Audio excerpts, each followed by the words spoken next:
A key step in building emotional intelligence is enhancing your self-awareness. That's been the message from Daniel Goleman since he published his groundbreaking work on emotional intelligence over 2 decades ago. On this episode, Daniel joins me to share some of the tactics to do this well. This is Coaching for Leaders, episode 353. Produced by Innovate Learning, maximizing human potential. Greetings to you from Orange County, California. This is Coaching for Leaders, and I'm your host, Dave Stachowiak. Leaders aren't born, they're made. And this weekly show gives you access to the practical wisdom that will empower you to become a better leader. And if you've done any thinking about leadership, which I know you have because you're listening to the show, undoubtedly you've heard the term emotional intelligence. The importance of leaders, and by the way, all of us as human beings, of being able to tap into our emotional intelligence and improve our emotional intelligence. Today's guest is going to challenge us to not only be thinking more about emotional intelligence, but also to start to enhance one of the key competencies of emotional intelligence, which is our self-awareness. And if you've heard of emotional intelligence, you already know something of today's guest. Daniel Goleman is an internationally known psychologist who lectures frequently to professional groups, business audiences, and on college campuses. In 1995, he published the blockbuster bestselling book Emotional Intelligence, a book that now has more than 5 million copies in print worldwide in 40 different languages. The Harvard Business Review has called emotional intelligence a revolutionary, paradigm-shattering idea, and chose his article, What Makes a Leader, as one of the 10 must-read articles from its many popular reads. Emotional Intelligence was named one of the 25 most influential business management books by Time magazine. He's recently released 12 concise booklets that are primers for the competencies of emotional and social intelligence, titled Building Blocks of Emotional Intelligence, and now he's launching an emotional intelligence coaching certification. Daniel Goleman, so glad to welcome you to Coaching for Leaders. Well, Dave, I'm delighted to be here.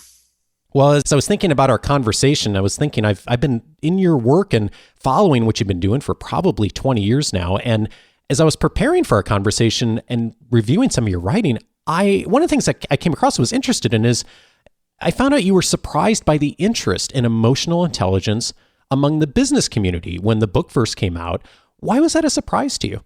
You know, when I wrote the book Emotional Intelligence more than 20 years ago now, people were warning me. They're saying, you can't use the word emotion in business. And back then, maybe you couldn't. But since the book came out, and then, of course, my Harvard Business Review articles and a book I did for the Harvard Business Press on leadership itself called Primal Leadership, it's become kind of the background. It's foundational. So you probably read about it or had readings in it in your organizational behavior courses or in leadership courses. It's pretty standard now. And that's a huge shift. I really didn't expect it. I had one meager chapter in the book Emotional Intelligence called Managing with Heart. And that got such pickup. That's what led me to the Harvard Business Review, for example, and from there into business generally and organizational life. Well, I think if there's any legacy you have left to us, I mean, you've so much, but it's giving us the permission to talk about emotion in the workplace. And today, we take that for granted, I think, in a lot of places, but that wasn't the case 20 years ago. And I was thinking about this, and for years, I facilitated a client workshop. And one of the exercises I take people through was to think about the most successful person they knew and what competencies they had that made them successful. And the vast majority of things people would mention would be what you and I would call emotional intelligence competencies, not things that were cognitive ability. And I'm pretty sure the person who taught me that probably was inspired by your work. And it was interesting for me to read in the self-awareness booklet that many organizations have determined that 80, 90, sometimes 100% of the competencies that set apart their star leaders are based upon emotional intelligence. Why is that so important for leaders?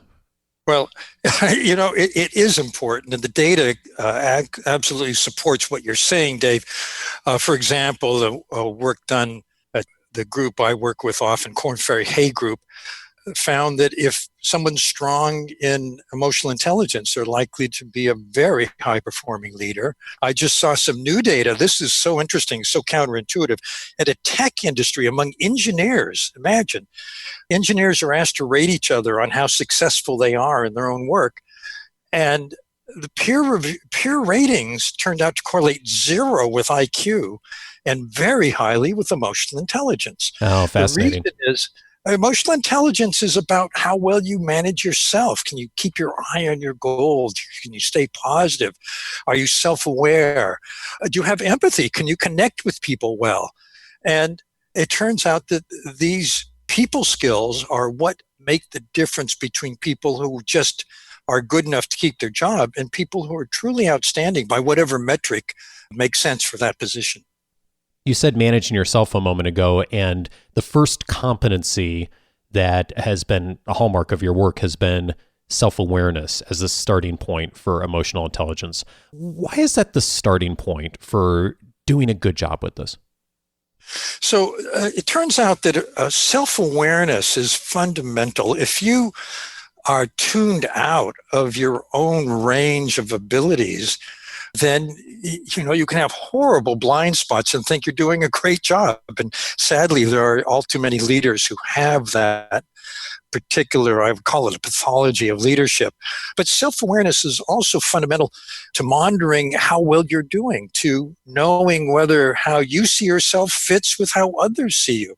It also, interestingly, is fundamental to knowing your values and acting from your own sense of meaning or purpose, which makes you a really authentic, resonant leader. It means you can articulate a shared vision from your heart, which will move people because it speaks to them. So self-awareness has a range of consequences. Another, for example, is if you do have a realistic sense of your own strengths and your limits, you can have a self-confidence which is built on reality, not just some illusory sense that you're good at something, even though you may not be, but you know what you can do. And so you're confident when you do it. I sense that there's probably people who they hear that for the first time and they think, well, I see as a leader how I need to know where the organization's going, where the team's going, but they don't necessarily appreciate the value of where they're going. And one of the things you've written is that someone who's highly self-aware knows where they're headed and why. What is it about knowing one's own direction that becomes so critical for where others are going and how you're leading? Well, people follow the leader, as the saying goes. And you don't want to be a leader who's charging in one direction while everyone else is going in the other. That's one thing. But self-awareness has two very important dimensions. One is monitoring yourself, knowing what you're doing, why you're doing it, what you're feeling, and how it's driving you for better or for worse. And also how you see yourself fits with how other people see you. Are you communicating effectively? Are you able to get a message across? Can you actually lead? Or are you fooling yourself about that? And self-awareness is fundamental to answering these basic leadership questions. One of the things that you write a lot about is brain biology in relation to self-awareness. And I get the sense that there's some critical pieces there that even if biology isn't our area we're as interested in, that if you have a sense of like how this works, it helps you to really navigate self-awareness better. And it seems to me like the two key areas are the prefrontal cortex and also the amygdala. Can you share a little bit about how that plays a role in self-awareness? So the prefrontal cortex is the part of the brain which is self-aware. It's the part of the brain that regulates attention. It's also the part of the brain that plans, that decides, that weighs what to do. The amygdala is part of what's called the salience network in the brain. And this network decides what's important to you right now, and it does it instantly. The amygdala, as part of that network is the radar, particularly for threat. It's answering that one question, am I safe? And always has throughout human history. And today, the am I safe answer is in terms of some symbolic reality. Am I being treated fairly, unfairly? And the brain is wired for survival in a way that allows the amygdala, if it thinks there's a threat or a danger, to freeze the prefrontal cortex and take it over and drive it to its own sense of what we should do. And this can cripple us, and it can also do something which is very damaging for any leader. You can impulsively do something or say something that you'll regret later. And the reason you'll regret it is largely because of the consequences for other people. You might blow up at them, or you might do something you just feel is really off, and then you have to do repair work. So hopefully the prefrontal cortex is going to manage the amygdala. It does have circuitry that can do this if you don't get totally hijacked. And when it manages what you do, then your leadership actions will be highly effective. Okay. So two things I'm really curious about that. One is, as human beings, we're all going to fall into this, right? So the amygdala is going to hijack our brain and take over in moments that are tough situations. When that happens, are there things that are key indicators that when we can feel or be thinking that we're like, oh, okay, this is the amygdala hijacking me right now? Sure. In the moment, are there things that we can watch for? Yeah. Well, one of the giveaways is you have a very strong negative emotion. You're really angry or really fearful, for example, very suddenly. And that's a signal, if you have good self-awareness, that your amygdala is flaring up.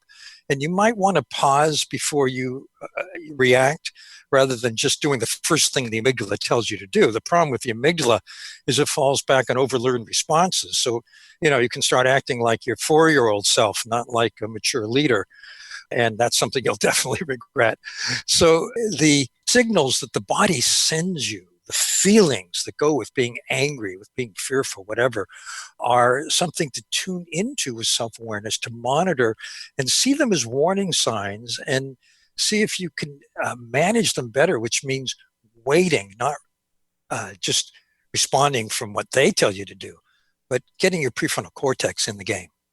So taking that moment to stop when you feel that rush of emotion can be the thing that maybe makes the difference between me saying something or doing something that I regret versus giving myself time to catch up. And does time, like taking that minute or two, or maybe it's hours? I mean, how much time is it? Does it depend on the situation? Well, it's at least a few seconds. And if you have the time, depends on the situation. Sometimes you have to respond immediately, but just pausing and naming what's going on. This is something else anyone can do. Oh, I'm getting angry. That actually shifts the energy ratio toward the prefrontal cortex and from the amygdala. The fact of you being able to step back in your mind, see what's going on and name it. One thing that will help, by the way, is a mindfulness practice. Mindfulness is direct training in self-awareness, and lots of businesses now are offering mindfulness to people there. And if you do a mindfulness practice every day, it helps you self-monitor. And self-monitoring is self-awareness in action. And it will help you be more able to see the hijack as a hijack, name it, and then deal with the situation more effectively. Okay. So part of the other thing I'm curious about too with that then is how, if at all, can we prevent some of that? Because I know, of course, there's going to be times that we get in those situations. Are there things that we can do that keep us from having that amygdala hijack in the first place? Well, yes, you can notice what your triggers are, and you can intentionally avoid them, minimize them, or you can use what's called self-talk, where you tell yourself, oh, this is happening again. I might get hijacked. That's not this time.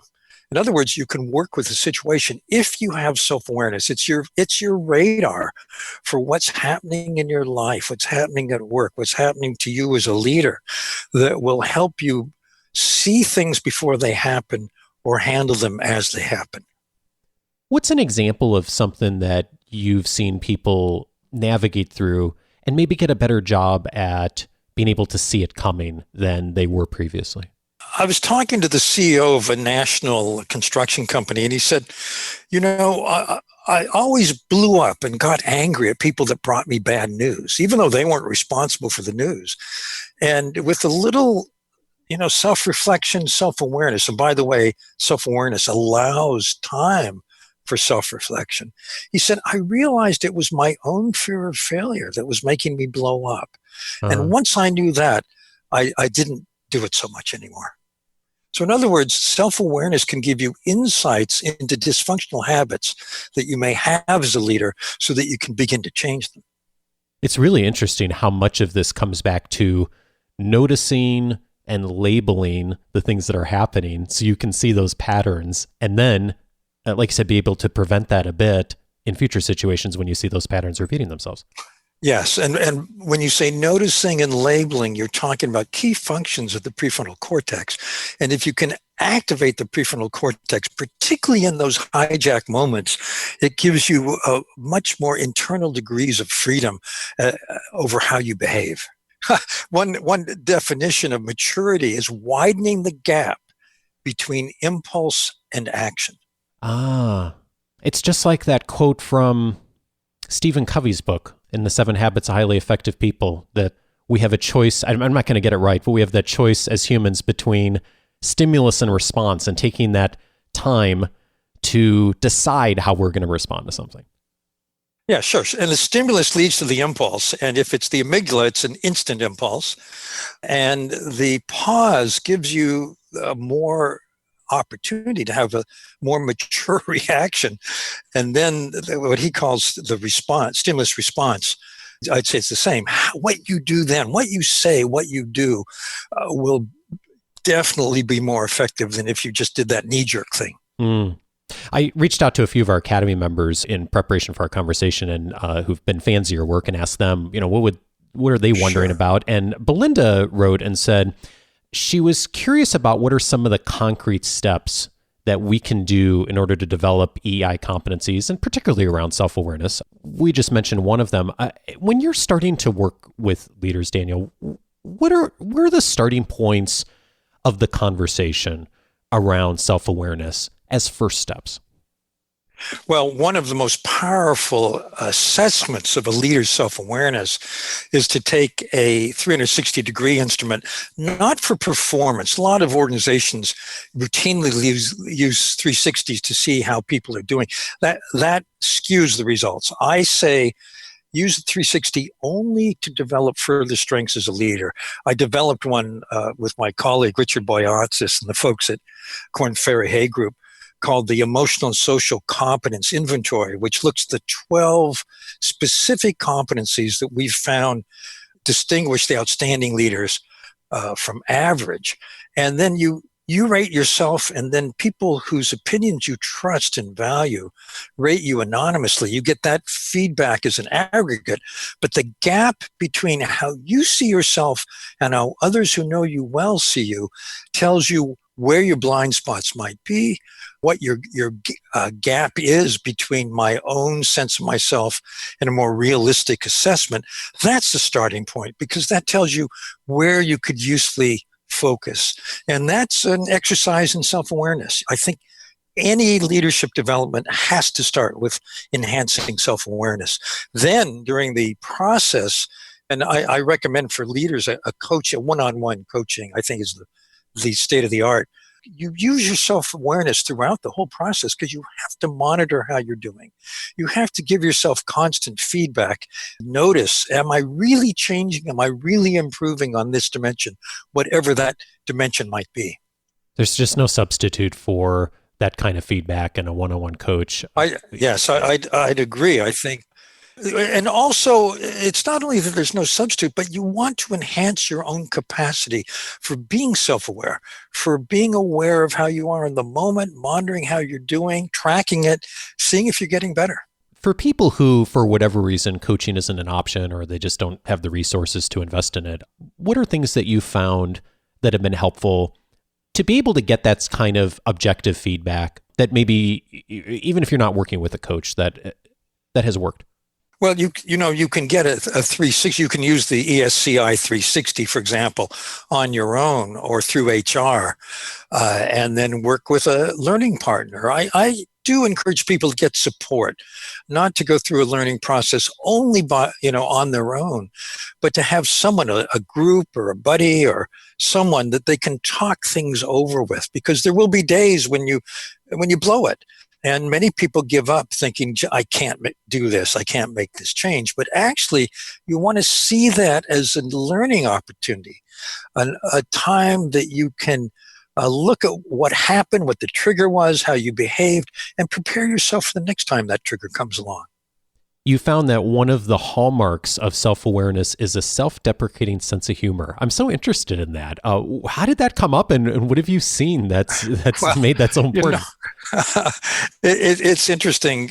There's a study that was done at BU some time ago where top 10% leadership performers, these are people chosen by their own organization because of hard metrics, were compared with leaders at the average. They were videoed in interacting with their direct reports. And it turned out that star leaders, compared to the just average ones, had 3 times more laughter going on. Huh. And that suggests that people are more relaxed with them, that they feel close to them, they can be themselves more. But then there's this very interesting fact of humility as another mark of leadership. And one indicator of humility is a self-deprecating sense of humor. You tell jokes at your own expense. Oh, I love it. So one of the other things that Belinda was wondering about is, she said it's been over 20 years since Emotional Intelligence published. How have the ideas evolved, and what's changed since then? Well, for me, one of the big changes has been my model, which started out with 5 components: self-awareness, self-management, motivation, empathy, and social skill, has become 4, because our statistical analysis showed that we could take motivation as a form of self-management and fold it in. And then the other big change is that there are now 12 competencies that embed within each, across those 4 domains, that build on the core ability. So, for example, with self-management, there's keeping your eyes on that goal, and a long-term goal, not being distracted from it, coming back to it. That's an ability that we find among star leaders. Such leaders, for example, like feedback. They like metrics. They like to know how they're doing. They are not defensive about it. They see it as news to use, something that they can then help do better, even better than they are. So that's one of the competencies. And so the 2 differences are, my model now has just 4 parts. And by the way, my my record Harvard Business Review article, What Makes a Leader, it's the most requested reprint in their history, I think, Yeah. has a 5-part model. And I know people have only read that article when they too have a 5-part model of emotional intelligence. My more current thinking has the 4 and then the 12 competencies across that. By the way, if you're interested in the competencies, you can get a primer on all 12, each of the 12, from Keystep Media. Oh, great. So, and I'm going to say some more about that at the end, because I've grabbed all 12 of those and I'm writing notes to share with our audience too. So, oh, sure. Great. So another question came in from Katrina, and she actually had mentioned that article.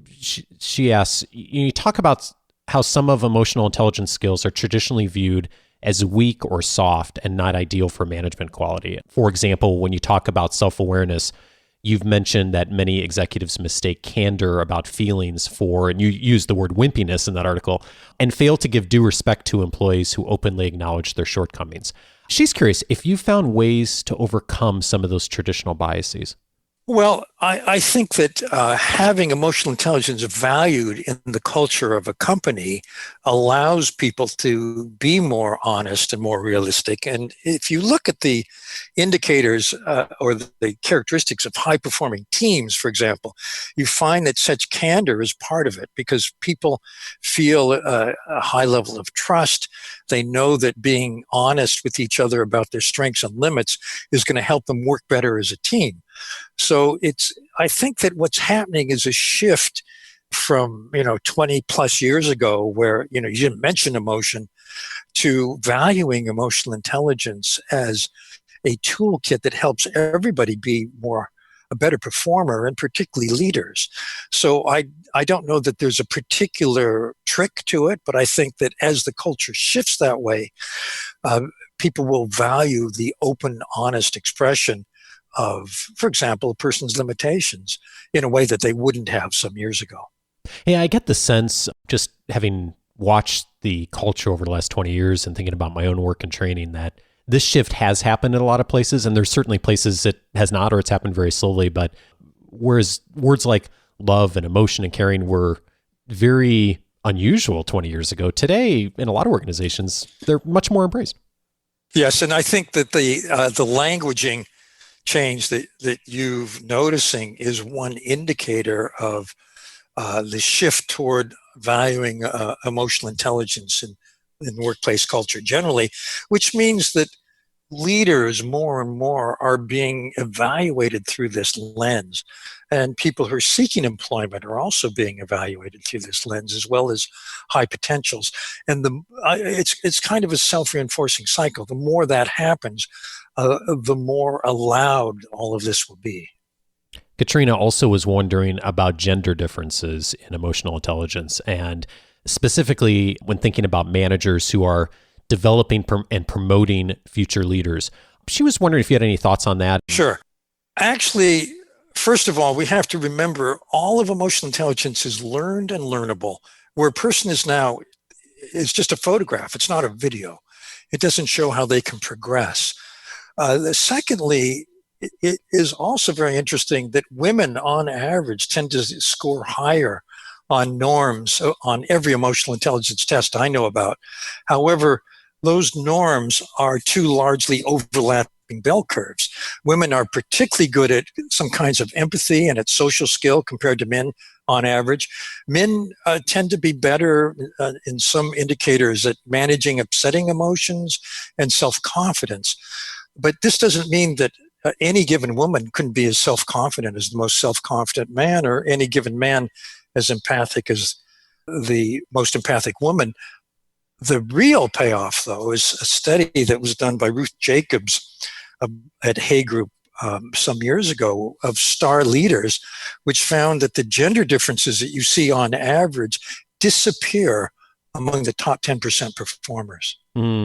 That's really interesting because, we talked earlier about how many of the competencies for leaders as they move up are so tied to emotional intelligence. And yet, in a lot of industries, we still see such a dearth of women leaders in the most senior levels of leadership.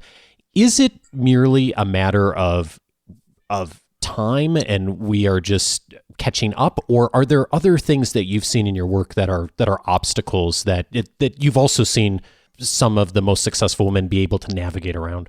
Well, I think that the lag in wages and position of women compared to men is in part a fact that culture change happens slowly, and that companies are realizing that they're undervaluing human assets when they don't promote women as well as they do men.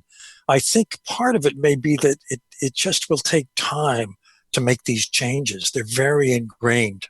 Yeah, that's the bottom line, is that more and more organizations are recognizing the value of this human skill set, although I would also say it's quite uneven. There's still some organizations that promote people for all the wrong reasons. One of the pathologies of that's all too common is that during the recession that started in 2008, a lot of companies brought in managers or leaders or promoted people who would get results in the short term, but did it in the wrong way. They weren't very emotionally intelligent. They burned people out. They alienated people. And it's undermined the human capital of those organizations. People, talented people leave. And as a result, I think more and more companies are starting to rethink what it is they want to see in a leader and understand that the emotional intelligence abilities really do matter.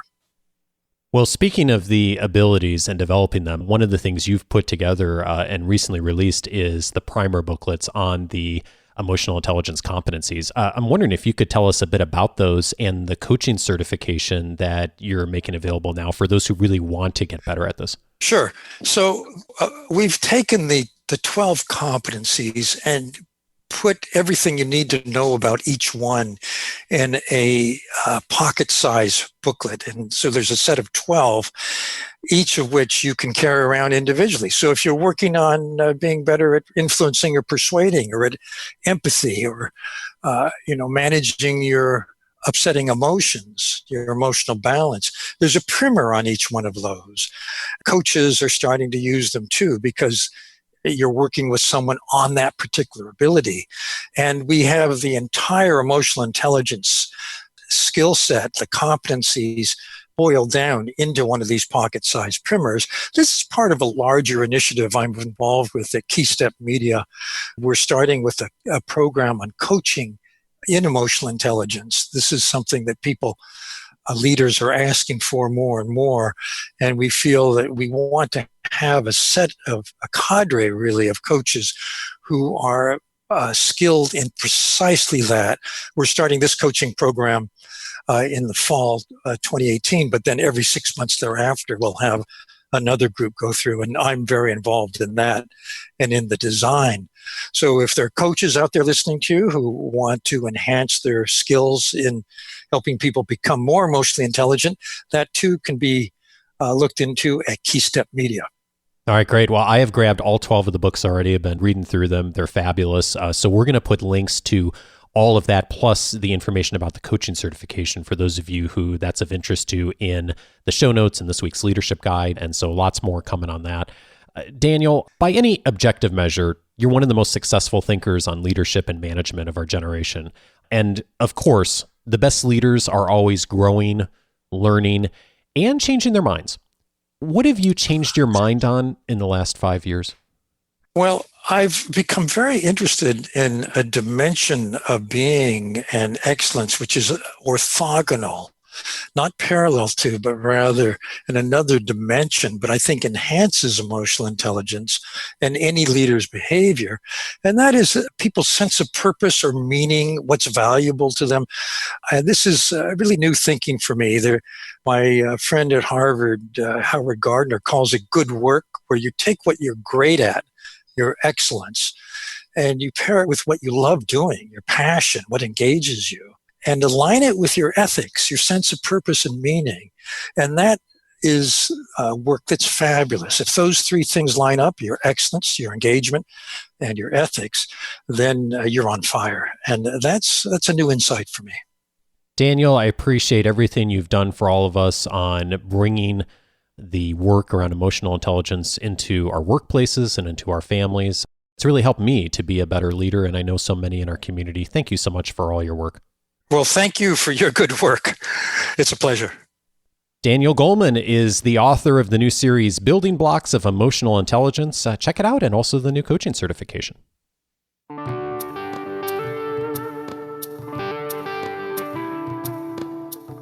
Most of you are not professional coaches who listen to the show, but if you are, you may want to look at Daniel's Emotional Intelligence Coaching Certification if you're interested in doing a deeper dive in the evidence-based framework for coaching in emotional intelligence. We'll have links in the show notes and the weekly leadership guide for that.